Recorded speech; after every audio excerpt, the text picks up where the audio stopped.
మా భూములు ఫార్మా కంపెనీలకు ఇవ్వమని ఆ ప్రాంత ప్రజలందరూ కూడా గత కొన్ని నెలలుగా పోరాటం చేస్తా ఉన్నారు. మరి అక్కడ ఎమ్మెల్యేగా ఉన్న రేవంత్ రెడ్డి తనకు ఓట్లేసినటువంటి కొడంగల్ ప్రజలకు పిలిచి మాట్లాడాలి, వారి సమస్య పరిష్కారం చేయాలి. కానీ పోలీసుల చేత, గుండాల చేత, రాజకీయ నాయకుల చేత వాళ్ళను బెదిరించేటువంటి ప్రయత్నానికి రేవంత్ రెడ్డి గారు పాల్పడతా ఉన్నారు. అంటే నీకు ఓటేస్తే ఏదో మేలు జరుగుతుంది, మేమంతా బాగుపడతాము, 15,000 రూపాయల రైతు భరోసా వస్తుంది, 2,500 మహాలక్ష్మి వస్తుంది, 4,000 పెన్షన్ వస్తుంది అని మేం బాగుపడతామని నీకు ఓట్లేస్తే, నీకు ఓట్లేసిన పాపానికి ఆ లఘుచర్ల గ్రామ ప్రజల మీద కర్కశంగా ఇవాళ నువ్వు వ్యవహరిస్తా ఉన్నావు. కట్టు బట్టలతో, పిల్ల పాపలతో ఊరు విడిచి పారిపోయేటట్టు చేసావు. అంటే నీకు ఓట్లేసి గెలిపిస్తే నువ్వు వాళ్ళకి ఇచ్చిన బహుమానం ఇది? వాళ్ళ భూములు గుంజుకోవడమే, కుట్రపూరితంగా చేయడమే నువ్వు ప్రజలకు చేసే సేవనా అని చెప్పి మేము అడుగుతా ఉన్నాం.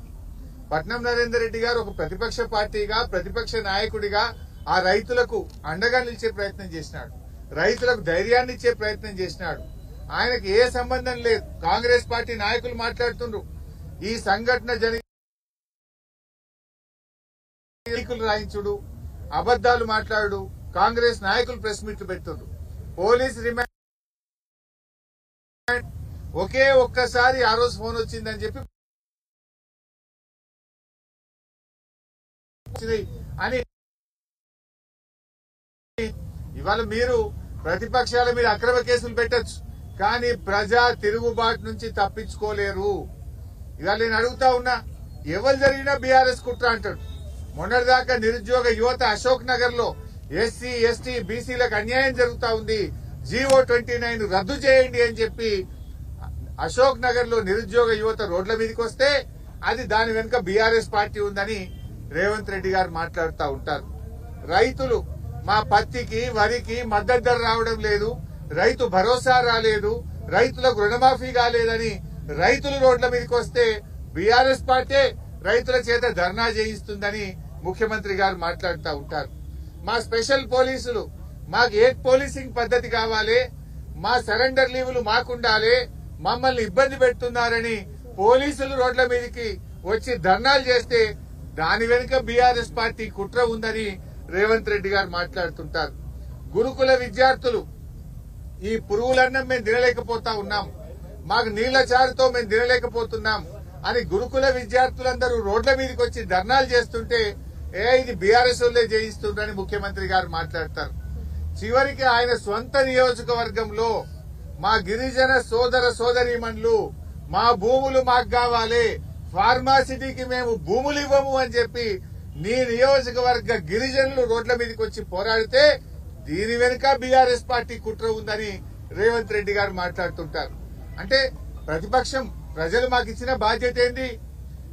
ఏ వర్గాలకైతే ఈ ప్రభుత్వం అన్యాయం చేస్తుందో, ప్రజలకిచ్చిన మాట నిలబెట్టుకోవడం లేదో, ఏ వర్గాలైతే పోరాటం చేస్తున్నాయో ఆ వర్గాలకు అండదండగా ఉండాలని, ప్రజల గొంతుకై పనిచేయాలని ప్రజలు మాకు ప్రతిపక్ష బాధ్యత ఇచ్చారు.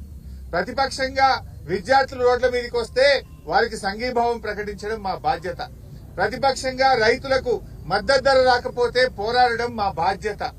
ప్రతిపక్షంగా నిరుద్యోగ యువకులకు అన్యాయం జరిగితే పోరాడడం మా బాధ్యత. మరి నువ్వు ఎస్సీ, ఎస్టీలకు అన్యాయం చేసి వాళ్ళ భూములు గుంజుకుంటే వాళ్ళు రోడ్ల మీదకి వస్తే నైతిక మద్దతు ఇవ్వడం మా బాధ్యత. పోలీసులు రోడ్ల మీదకి వస్తే పోలీసుల హక్కులు కాపాడడం కోసం కూడా వారి పక్షాన నిలబడడం ప్రతిపక్షంగా మా బాధ్యత. లేకపోతే ఏం చేయాలి?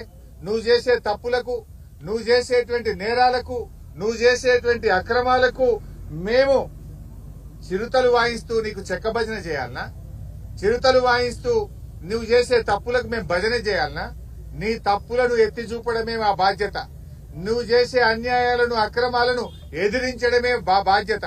పీడిత ప్రజలకు, పీడిత వర్గాలకు అండదండగా నిలబడడమే ప్రతిపక్షంగా మా బాధ్యత.